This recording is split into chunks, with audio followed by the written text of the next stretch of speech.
अभी संभवतः सूत्रों के स्तर पर स्पष्ट नहीं है, बाकी आपने बहुत अच्छा समझाया उसको। हाँ जी, सविता जी समझाएंगी। वैसे मैं क्लास में नहीं थी, लेकिन मैं जितना मेरे को आता है, कर्मधारय का ही उपभेद होता है, उपभेद होता है ये द्विगु समास। जी। तो कर्मधारय समास में प्रथम शब्द यदि संख्यावाचक होता है ना, तो वह द्विगु समास होता है। द्विगु समास होता है, बिल्कुल ठीक कहा आपने। हाँ जी, और जैसे चतुर्नाम युगानाम समाहारा चतुर्युगम।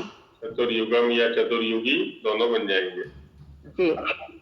वैसे ही त्रिफला भी बनता है, त्रिफला जो औषधि के रूप में लेते हैं वो भी है यहाँ पर। अच्छा, बहुत सुंदर, आपने अच्छा बताया। हाँ जी, और किन्हीं का कोई चिंतन हो तो बताएं। अब रजनी जी और सविता जी इसी में गुरु जी तद्दितार्थोत्तर पद समाहारे च, इसको भी अनुवृत्ति आ जाएगी इसकी। तो तद्दितार्थ और उत्तर पद और समाहार, इस तीन तरह से ये हो जाएगा। तद्दितार्थ में जैसे तद्दित प्रत्ययों से हम पूर्वस्याम शालायाम भव है और वचनालय। अच्छा, फिर पीछे से अनुवृत्ति आ जाएगी दिशावाची और संख्यावाची। तो जी ठीक कहा आपने। हाँ जी, और कोई समझाएंगे? अर्चना जी समझाएंगी कुछ? जी, मैं थोड़ा बोलना चाहती थी, लेकिन सारी बातें तो रजनी जी ने बोल दी। बस ये तत्पुरुष का ही एक भेद है, और इसमें संख्या वाची शब्द पहले आ जाता है। और इसमें जो उदाहरण दिया था वो उदाहरण थोड़ा कठिन था, इसलिए हम लोग समझ नहीं पाए कि मतलब स्थाली पाक वगैरह लिए लिखा था, वो समझ नहीं आया कि स्थाली पाक क्या था, इसलिए नहीं याद ही होगा। अच्छा, कोई बात नहीं। हाँ जी, और आठ कन्या गुरुकुल से भी हाथ उठा था, आठ कन्या वाले समझाएंगे कुछ कोई?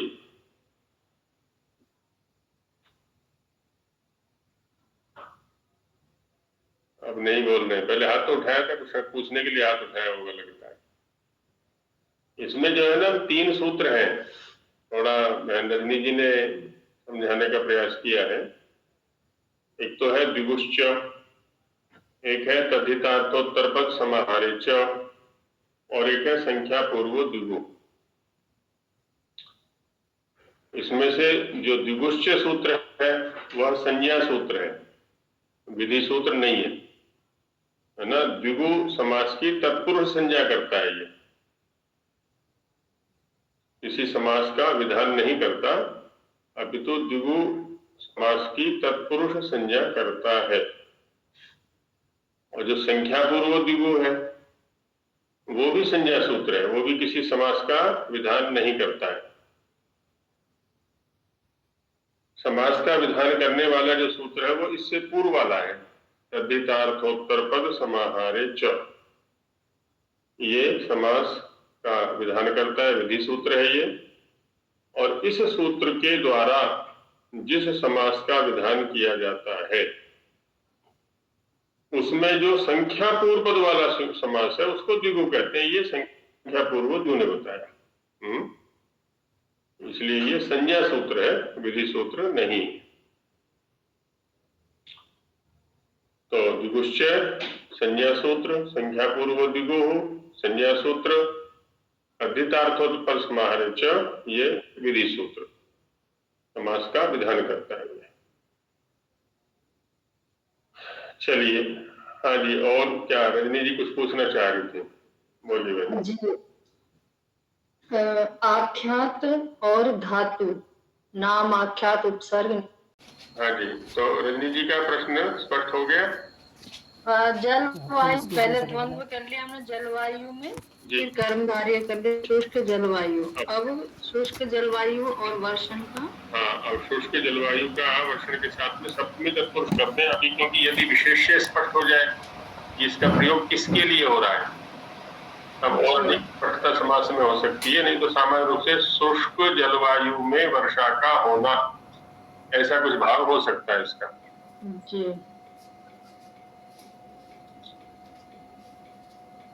हाँ जी, अन्य प्रीति जी कुछ कहना चाह रही हैं?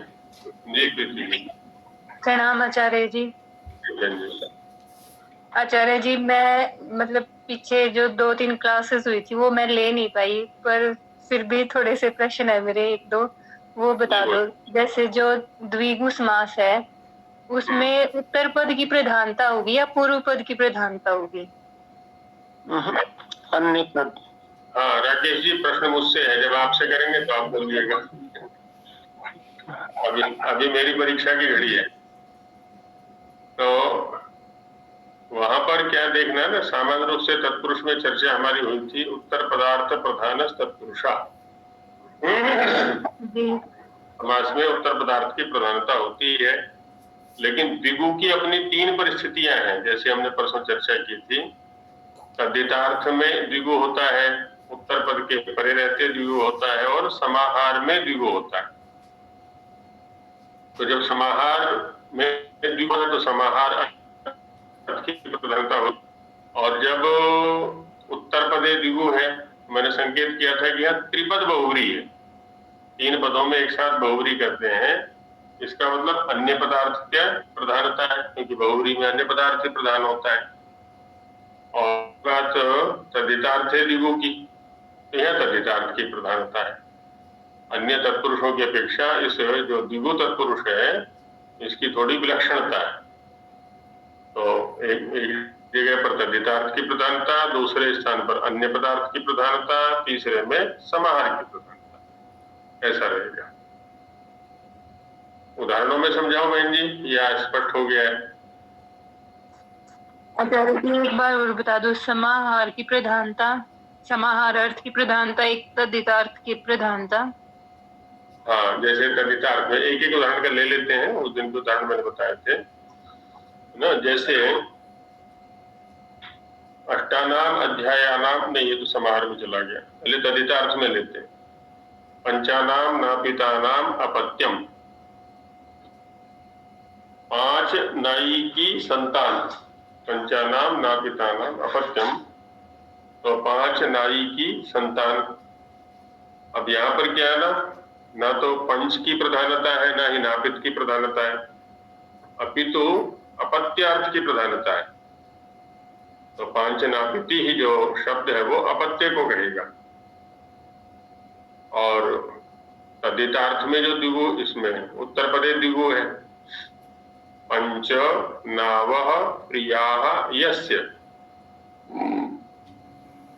तो यह 3 पद है एक साथ, पंच, नव और प्रिय। 5 नावे हैं प्रिय जिसको,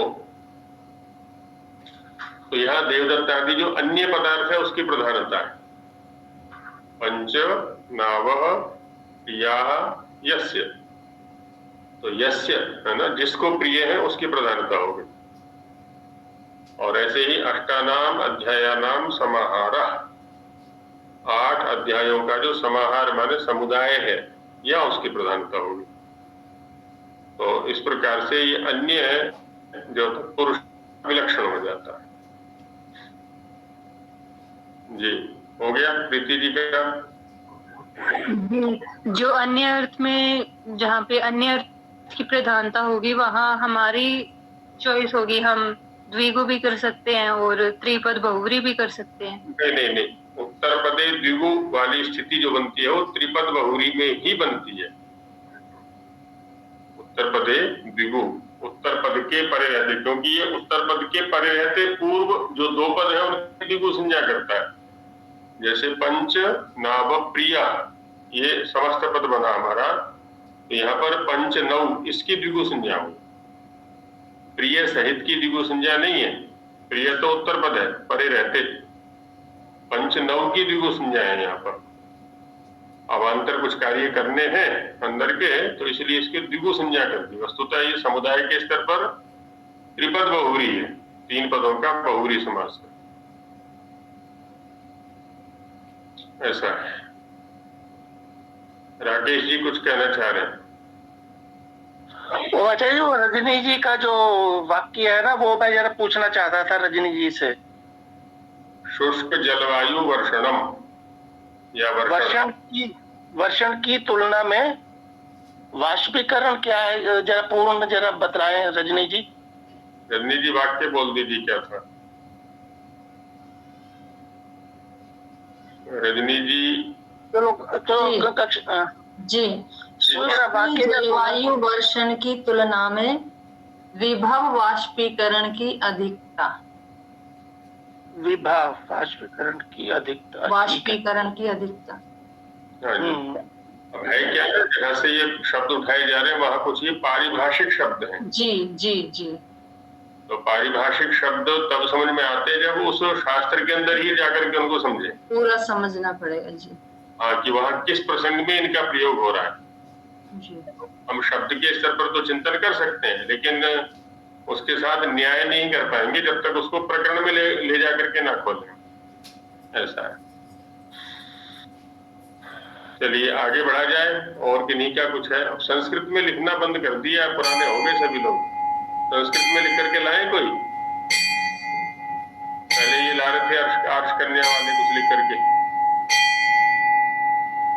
समय निकाला करें, 5 वाक्य 7 वाक्य 10 वाक्य जो भी है ना कुछ लिख करके लाया करें। उसमें आप लोगों को अधिक लाभ होगा। लिखने से क्या होता है ना, चिंतन पर बल पड़ता है, क्योंकि दूसरों को सुनाना है, दूसरों के सामने प्रस्तुत करना है, तो चिंतन पर कुछ अधिक बल लगता है और सूक्ष्मता से चिंतन करने की क्षमता हमारी बनती है। तो इसलिए लिखा करें। संस्कृत का अभ्यास नहीं, हिंदी में लिख लिया करें, कोई बात नहीं, लेकिन जो भी चर्चा चलती है यहाँ पर उसको लिखने का अभ्यास बनाएं। चलिए आगे बढ़े। कर्मधारय समास में लगभग चर्चा हो गई थी, जो मोटी मोटी थी हमारी, क्योंकि परिचयात्मक ही ये चल रहा है। अब आगे बढ़ते हैं। अष्टाध्यायी क्रम से चूंकि हम चल रहे हैं अभी, तो उसमें द्वितीय पाद के आरंभ में जो समास है वो है एकदेशी तत्पुरुष।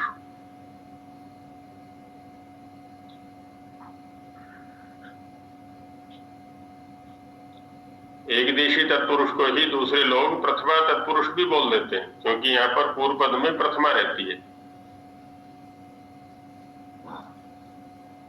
अब देखिए, प्रथम सूत्र है द्वितीय अध्याय के द्वितीय पाद का प्रथम सूत्र है पूर्वापराधरोत्तरम। ये एक पद हो गया, प्रथमा एकवचनांतम। एक देशिना तृतीय एकवचनांतम। एकाधिकरणे सप्तम एकवचनांतम। और ये जो एकाधिकरणे में सप्तमी है, ये तृतीयार्थ में सप्तमी का प्रयोग है यहाँ पर।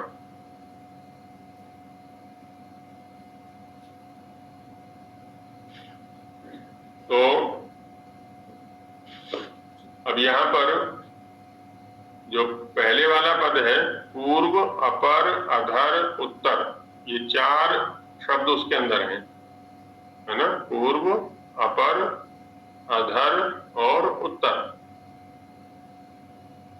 इन सभी समर्थ सुबंतों का एक देशिना एकाधिकरणेना, एक देशी वाची जो एकाधिकरणवाची समर्थ सुबंत है उसके साथ में समास होता है और वो तत्पुरुष होता है। यहां पर अधिकरण शब्द का अर्थ है द्रव्य। अधिकरण माने द्रव्य। तो एकाधिकरणेन अर्थ हो जाएगा एक द्रव्यवाचिना, जो एक द्रव्य को कहता हो, और वो एक देशी भी होना चाहिए। तो ऐसे समर्थ सुबंत के साथ में पूर्व आदि शब्दों का समास हो जाता है। वास्तव में देखा जाए तो आगे षष्ठी तत्पुरुष समास आ रहा है, उसकी चर्चा हमने पहले कर ली थी। 8वें सूत्र से आरंभ करके और 17वें सूत्र तक षष्ठी तत्पुरुष है। उसके अपवाद के रूप में ये है, क्योंकि यहाँ पर एक पद षष्ठ्यंत है। तो जैसे पूर्व शब्द को लें हम, पूर्वम कायस्य, है ना, काय माने शरीर, पूर्वम कायस्य, क्या तात्पर्य हुआ? काय का पूर्व भाग, काय कहते हैं शरीर को, तो शरीर का जो पूर्व भाग है उसको कहने के लिए हम यहाँ समास कर रहे हैं। तो पूर्वम कायस्य, पूर्व कायः। हाँ जी, अर्चना जी कुछ कहना चाह रही हैं। आचार्य जी, शरीर का पूर्व भाग क्या होता है? अब इसमें ये देखना पड़ेगा कि हम पूर्वत्व किस दृष्टि से, ऊपर की दृष्टि से, सामने वाले भाग की दृष्टि से कह रहे हैं। आरंभ कहाँ से कर रहे हैं? जहां से आरंभ करेंगे वहीं से पूर्व हो जाएगा। यदि ऊपर से आरंभ कर रहे हैं तो सिर पूर्व भाग हो गया, यदि सामने से कर रहे हैं तो सामने वाला भाग पूर्व भाग हो गया। जिधर हम सबसे पहले व्यवहार किया करते हैं वही पूर्व है। श्याम सुंदर जी का माइक खुला हुआ है।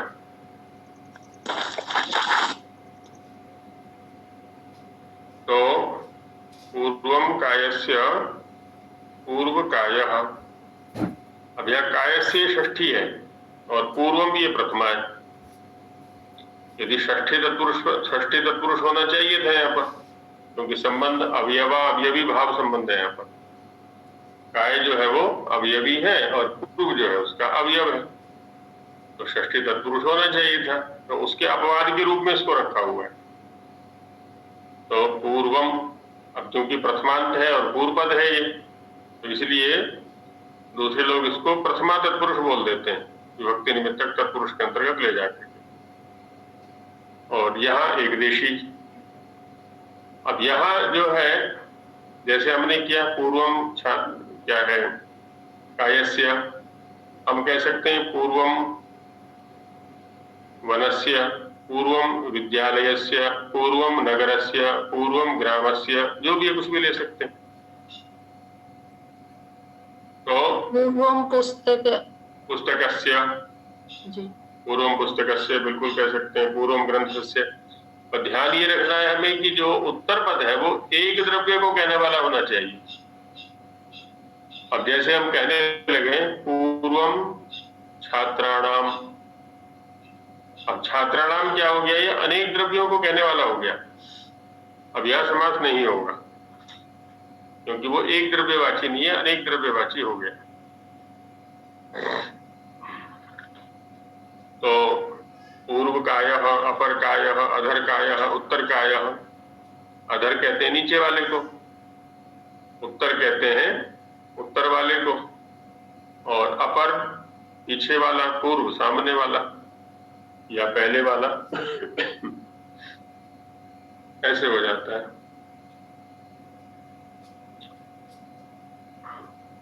हाँ जी राकेश जी।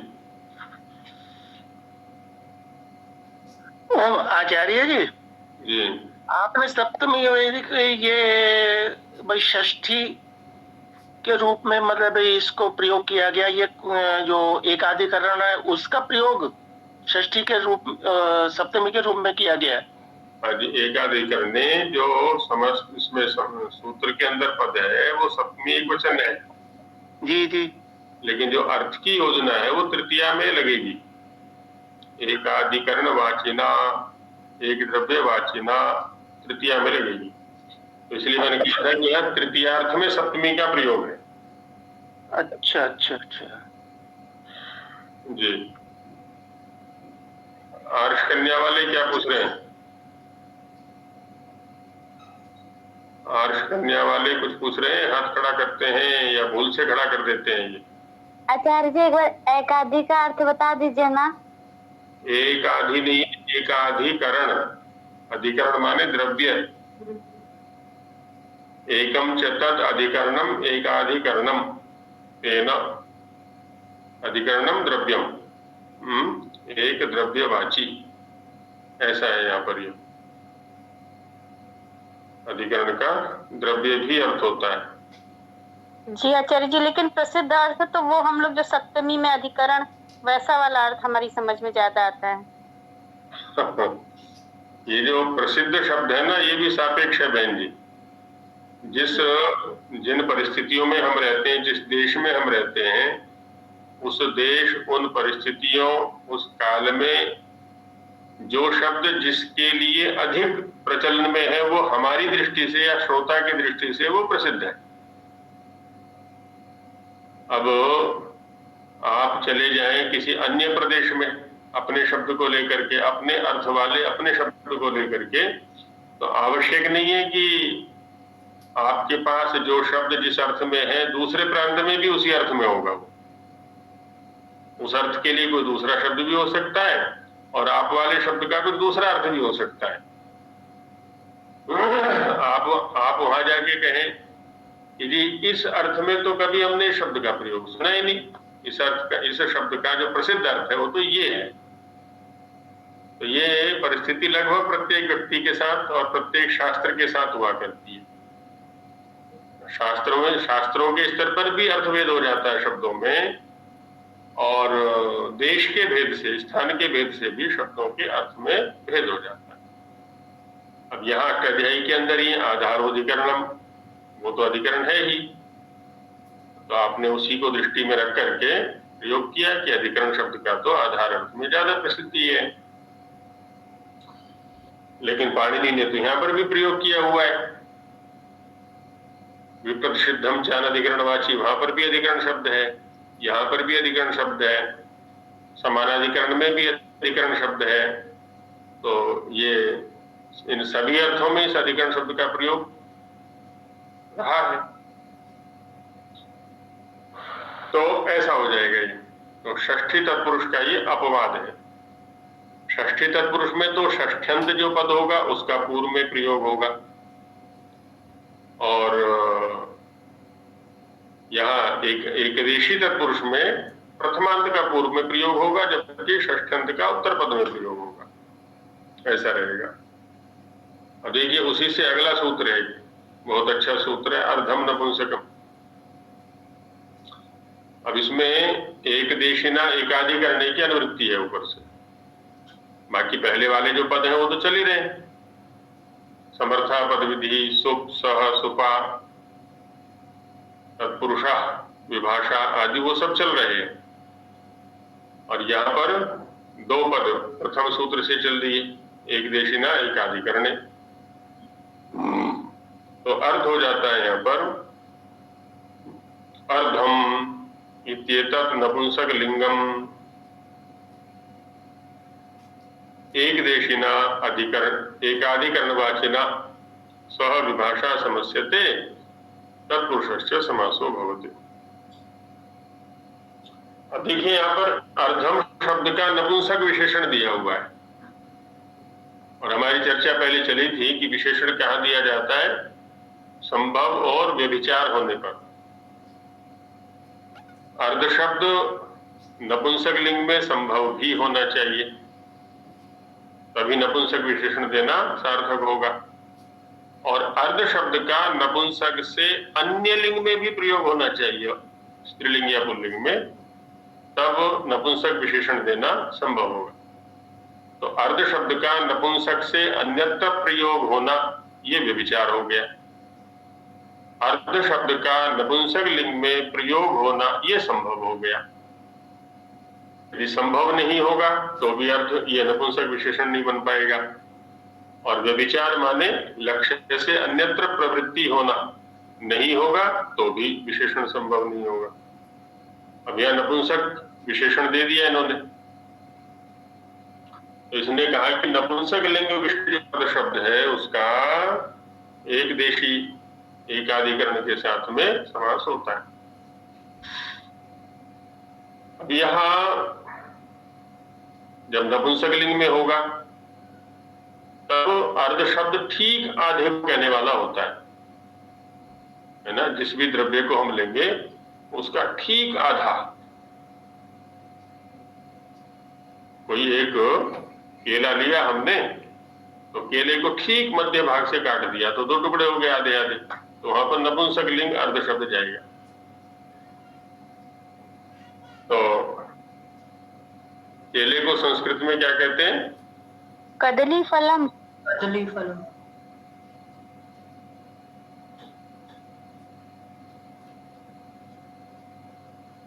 कदल्या अर्ध कदली।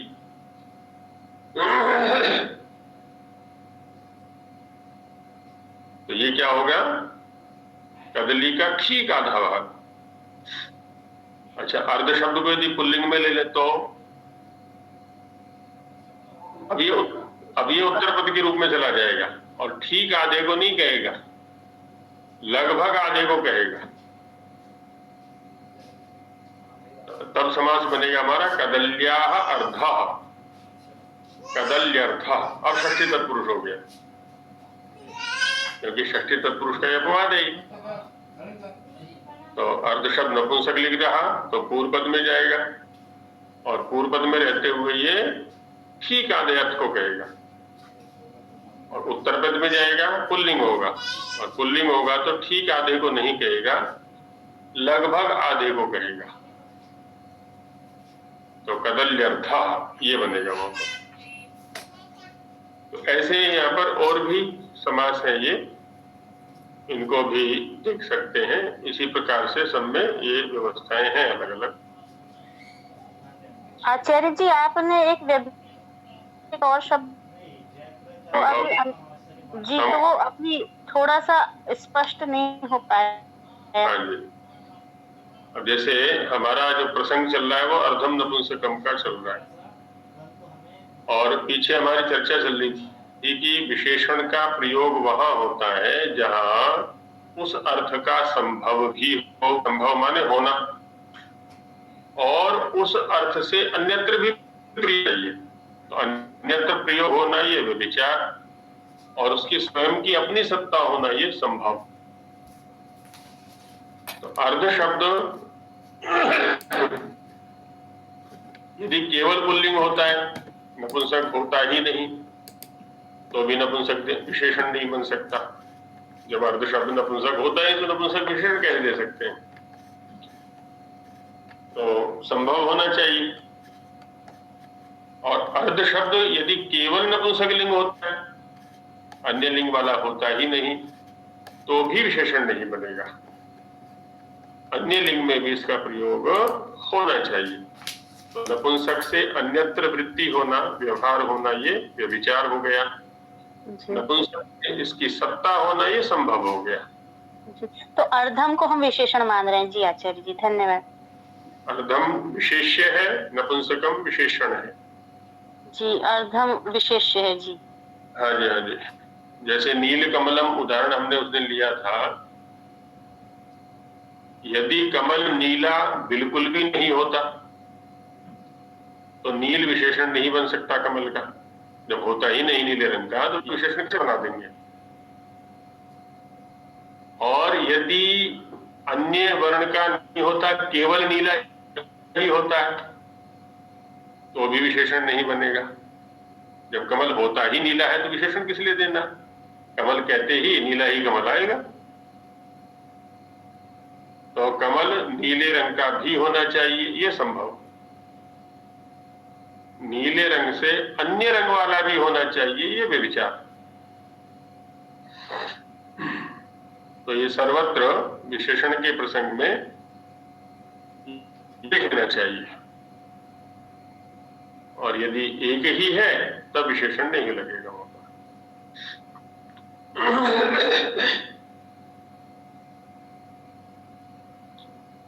अब चलते हैं, देखिए तत्पुरुष में ही एक समास है, प्रसिद्ध समासों को ले लेते हैं केवल, फिर आगे क्रम से करेंगे। नए तत्पुरुष,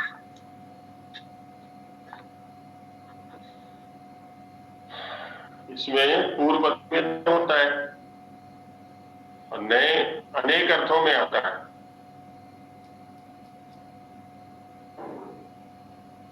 प्रायः अभाव जैसे अर्थ में आता है, लेकिन विरुद्ध अर्थ में भी आता है। उत्तर पद के साथ संबंध रहेगा इसका, निषेध का।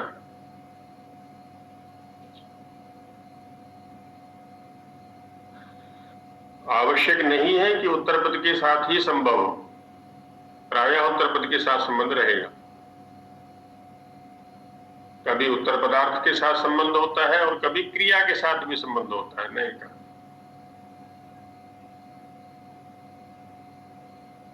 जब क्रिया के साथ संबंध होता है तब निषेध की प्रधानता होती है। नए का संबंध जब क्रिया के साथ होता है तब निषेध की प्रधानता होती है, और जब उत्तर पदार्थ के साथ संबंध होता है नए का तब विधि की प्रधानता होती है, निषेध की नहीं, है ना, विधि की प्रधानता होती है।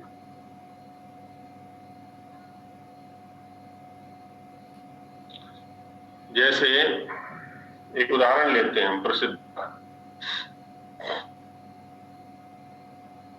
इसी प्रसंग विशेष में कहा गया अब्राह्मणम, न ब्राह्मणम या न ब्राह्मण अब्राह्मण तम अब्राह्मण, नहीं तत्पुरुष हो गया ही। अब एक वाक्य का प्रयोग करते हैं अब्राह्मणम आनय। तो अब्राह्मणम आनय का क्या अर्थ हुआ? ब्राह्मण छोड़कर और जो है वो आए, ब्राह्मण माने। हाँ, अब्राह्मणम आनय हाँ, ले आओ उसको। अर्चना क्या अर्थ बता रही है? आने माने ले आओ, यही अर्थ है। ठीक है, ले आओ। और अब्राह्मणम का क्या अर्थ करें? मतलब अन्य वर्ण के लोगों को लाओ, ब्राह्मण वर्ण को मत लाओ। राकेश जी भी कुछ कह रहे थे। हाँ जी, इसी प्रकार का यही है विचार आचार्य। ठीक ठीक ठीक। अभी देखिए, नए के विषय में हमने दो प्रकार से चिंतन लिखा है। एक में नए का संबंध क्रिया के साथ होता है, वहां प्रतिषेध की प्रधानता होती है, विधि की चर्चा नहीं होती। और एक पक्ष में नए का संबंध उत्तर पदार्थ के साथ होता है, वहां विधि की चर्चा होती है, निषेध की चर्चा नहीं होती। जैसे अब्राह्मणम आनय, यदि हम यहाँ पर नए का संबंध ब्राह्मण के साथ लगाना चाहते हैं तो नए का अर्थ होगा भिन्न, और ब्राह्मणम का अर्थ क्या हुआ? ब्राह्मण भिन्न, है ना, ब्राह्मण से भिन्न को लाओ। ब्राह्मण के विषय में चर्चा नहीं है। और ब्राह्मणम आनय का अर्थ बनेगा ब्राह्मण भिन्नम आनय, ब्राह्मण से भिन्न को लाओ।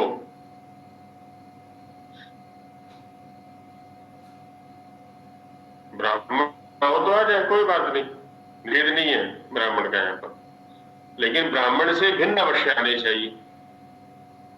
ब्राह्मण के विषय में अनिवार्यता नहीं है, ब्राह्मण आए तो ठीक, ना आए तो कोई बात नहीं। उसके विषय में विधि भी नहीं है, निषेध भी नहीं है, लेकिन हाँ भी नहीं और ना भी नहीं। हो तो आए, ना हो तो ना आए, आता हो तो आ जाए, कोई बात नहीं, मना भी नहीं कर रहे। लेकिन ब्राह्मण से भिन्न जो है वो अवश्य आना चाहिए। अच्छा, ब्राह्मण से भिन्न कौन है? मोबाइल भी है कि नहीं? साइकिल भी है? यहाँ तो मनुष्य जाति के लिए कहा वर्णों से संबंधित। वर्णों से संबंधित। हाँ, लेकिन समाज ने ऐसा कुछ नहीं कहा। इसने तो कहा कि ब्राह्मण से भिन्न, तो ब्राह्मण से भिन्न तो सारा संसार है। लकड़ी भी है, वाहन भी है, ईंट भी है, कुछ भी आ सकता है, आलू की है, गोभी की है, गाजर की है, ये भी तो ब्राह्मण से भिन्न है, ब्राह्मण नहीं है। आचार्य जी, ब्राह्मण तो एक वर्ण है ना, वर्ण से भिन्न मतलब 4 वर्ण है, तो उनसे भिन्न कोई भी एक वर्ण ले आओ, उसके समान जो वर्ण है, उसके सदृश जो वर्ण है। हाँ जी, जो मैं समझ। हाँ, नहीं, ठीक जी। जाति गुण के लिहाज से जो है, ये जो ब्राह्मण है तो वो जाति को ना कह करके मनुष्यता को कह रहा है, तो ब्राह्मण से भिन्न मनुष्य को ही लाया जाएगा। बिल्कुल ठीक बात। इसलिए हाँ जी, जी, ये यहाँ आचार्य जी अब्राह्मण जो शब्द है इसमें नए का जो अर्थ है वहाँ ब्राह्मण का निषेध किया है, लेकिन ब्राह्मण के सदृश जो दूसरा कोई अन्य है जो जाति मनुष्य में ही, उसके लिए विकल्प दिया है। वहाँ वो प्रसज्य निषेध नहीं है। हाँ, बस वही चर्चा कर रहे हैं। परिदास में है, वो परिदास में है, तो उसी को समझने का प्रयास किया जा रहा है जी।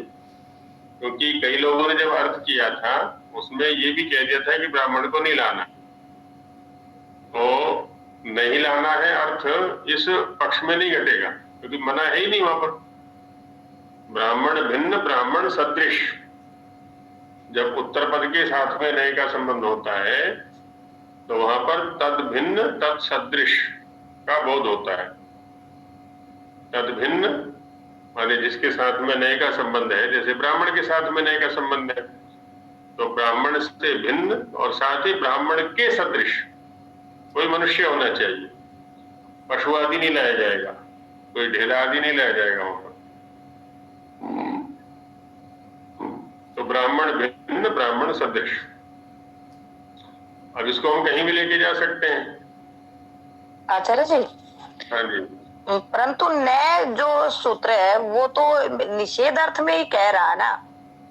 बहन जी, निषेध कहीं भी नहीं पढ़ा हुआ है, उसने तो शब्द स्वरूप का ग्रहण किया। अब नए का क्या अर्थ है ये आप लोग जाने, सूत्रकार ने ऐसा कुछ नहीं कहा है।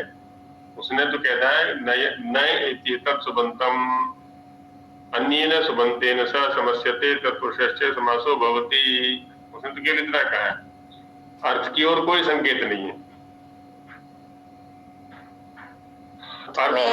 उसमें एक रखा था भी, ये नए का जो है वो निषेध अर्थ में प्रयोग हुआ है, जैसे ब्राह्मण न ब्राह्मणेति ब्राह्मण, तो उसमें ही व्याकरण की पुस्तक में ही था इस प्रकार से कुछ भी नए सूत्र है, इसका निषेध अर्थ में प्रयोग नहीं है। मतलब नहीं, ऐसा नहीं है।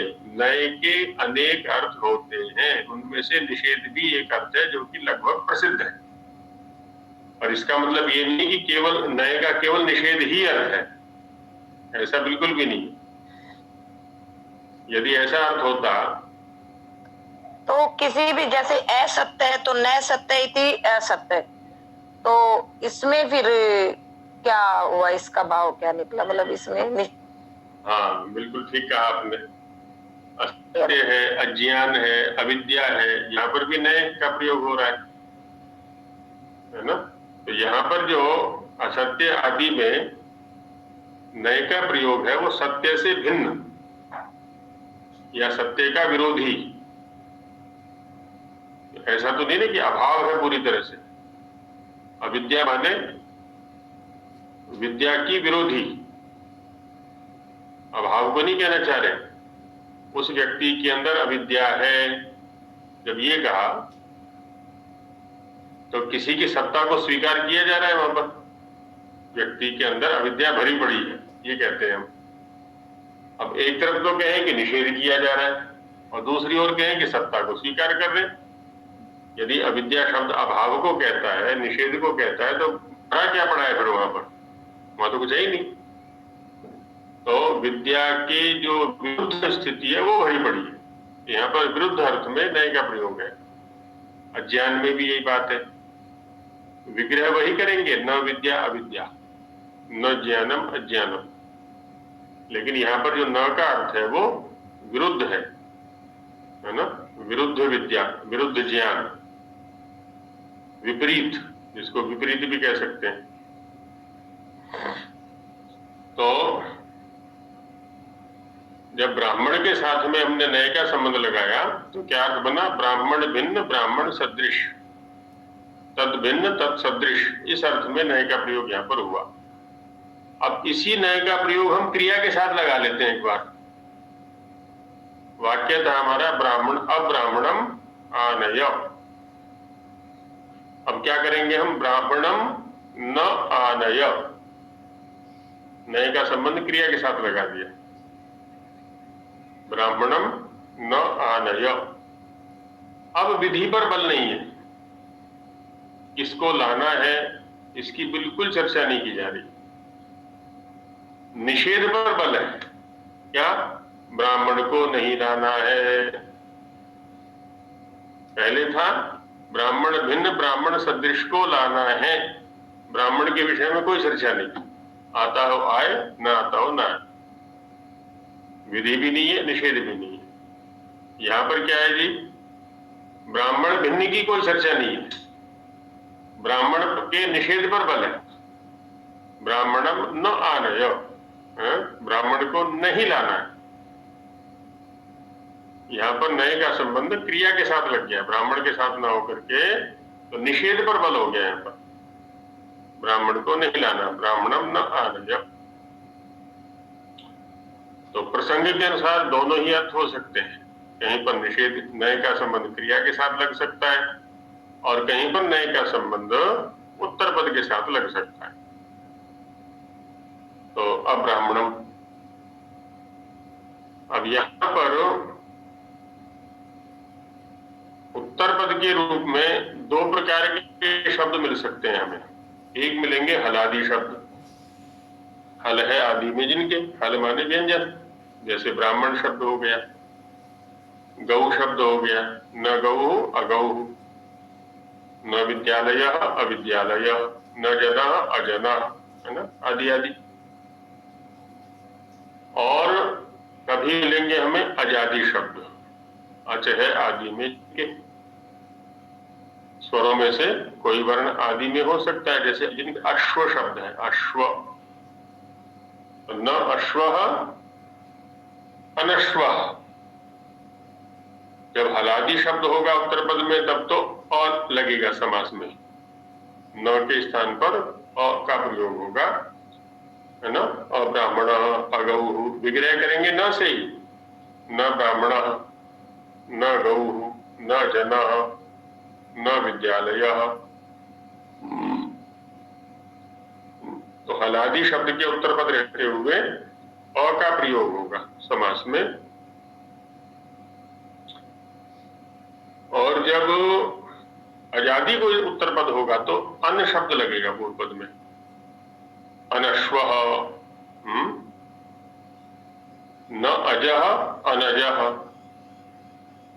अन लग जाएगा पूर्व पद में, न के स्थान पर अन का प्रयोग करेंगे, न अजः अनज्वः अनजः, न अश्वः अनश्वः, न एकः अनेकः, हाँ, न एकः अनेकः, है ना, ऐसे बन जाएगा। न ईश्वरः अनीश्वरः। आचार्य जी, जी, इसी अश्व और अनश्व को लेके एक जैसे एक बातचीत है, प्रसंग है एक, कि इंटरव्यू के समय पे प्रोफेसर का ये इंटरव्यू चल रहा था, तो उस समय पे है ना एक बुलाए गए थे, तो उनसे पूछा गया था इंटरव्यू में कि इन्हें तत्पुरुष का एक उदाहरण बताइए, तो उन्होंने अश्वः बोला जी, तो वो बोले कि भाई अश्व तो हमने कभी नहीं सुना, अनश्व होता है। तो उन्होंने सोचा कि भाई ये कैसे, मतलब बैठे हैं इंटरव्यू लेने वाले, इनको ये भी नहीं पता। मैं तो उस भाव में बोल रहा था कि ना, मतलब न स्वः ऐसा। तो उन्होंने वो जॉब नहीं ली कि इनको कुछ आता ही नहीं। क्या फायदा यहाँ पे। हाँ, बिल्कुल ठीक कहा आपने। अब देखिए तरुणा जी जो कह रही है ना, ये एक सिद्धांत की गंभीर चर्चा के अंतर्गत है। माने समास के अंदर भी समास छिपा हो सकता है। आपने तो अश्व शब्द को रूढ़ी वृत्ति में ले लिया, प्रसिद्ध प्रयोग के रूप में ले लिया, न अश्व अनश्व। और जो प्रसिद्ध शब्द है अश्व, वह है अश धातु से, अश्वम व्याप्तो धातु से बना हुआ, अश्नुते व्यापनोति अध्वानम इति अश्व। अश्नुते व्यापनोति अध्वानम इति अश्व, जो मार्ग को बड़ी शीघ्रता से व्याप जाता है, प्राप्त कर लेता है, इसलिए उसको अश्व कहते हैं। अब यहाँ पर नए तत्पुरुष नहीं है क्योंकि ये अश धातु से बना है, लेकिन उपनिषदों में अश्व शब्द का इस अर्थ में भी प्रयोग आया हुआ। अश्वत्थ, संसार के लिए अश्वत्थ शब्द का प्रयोग है, जिसकी स्व माने कल स्थिति नहीं है,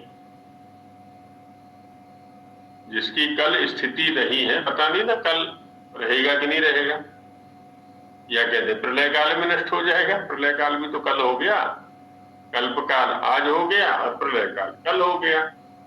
तो जिसकी कल स्थिति नहीं है, कह दिया अश्वत्थ, अश्वत्थ शब्दों से पीपल के लिए भी आ रहा है। और जो कुछ भी ऐसा पदार्थ है जिसको हम अनित्य कहते हैं, वो सब अश्व शब्द से कहा जा सकता है, जिसका श्व नहीं है,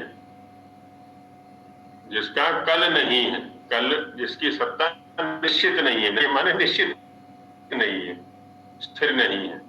हम सभी के जीवन में ऐसी घटनाएं बहुत घट चुकी है। यदि शाम को तो बात कर ही रहे थे उनसे,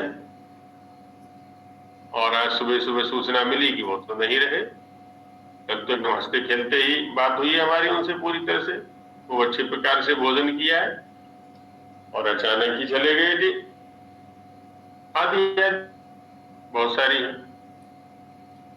तो इस अर्थ में यहाँ पर नए का प्रयोग है।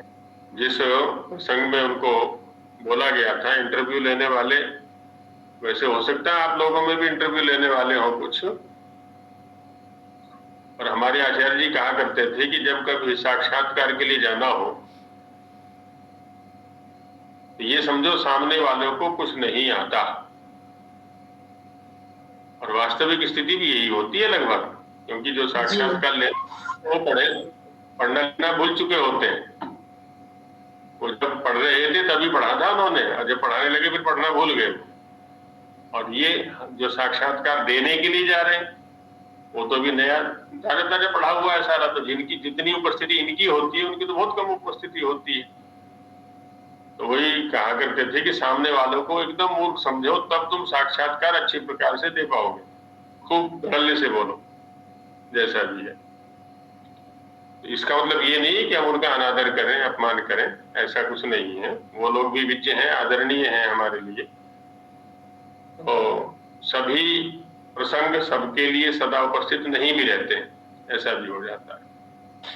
तो आज हमारी चर्चा जो रही नए तत्पुरुष और एकदेशी तत्पुरुष को लेकर की, आगे और भी जो तत्पुरुष के भेद हैं थोड़ा उन पर चर्चा करके फिर बहुगुरी में चलेंगे। आज यही विराम लेते हैं। ओ आचार्य जी बोलिए। मैं आपका हाँ जी, मैं आपका धन्यवाद करना चाहता हूँ। ये जो बिंदु आपने कहा था न, ये अ और अन, हाँ जी, ये मैं आपसे पूछना चाहता था आज। चलिए आपके जो सूक्ष्म विचार है वो मेरे तक पहुंच गए। आपका बहुत बहुत धन्यवाद। हाँ, नए अपने आप में एक विषय ऐसा है जिस पर कई दिन चर्चा चल सकती है। और अभी क्योंकि परिचयात्मक कक्षा चल रही है हमारी, ज्यादा गहराई में नहीं जाएंगे अभी। जैसे जैसे आप लोगों की गहराई बढ़ेगी, आप लोग हमें गहराई में लेकर के चलेंगे तो चर्चा में भी गहराई आती चली जाएगी। तो इसलिए धीरे धीरे धीरे धीरे आगे बढ़ेंगे। आगे अब कल चलाएंगे। तो अब यही विराम देते हैं। हाँ जी, मंत्र पाठ।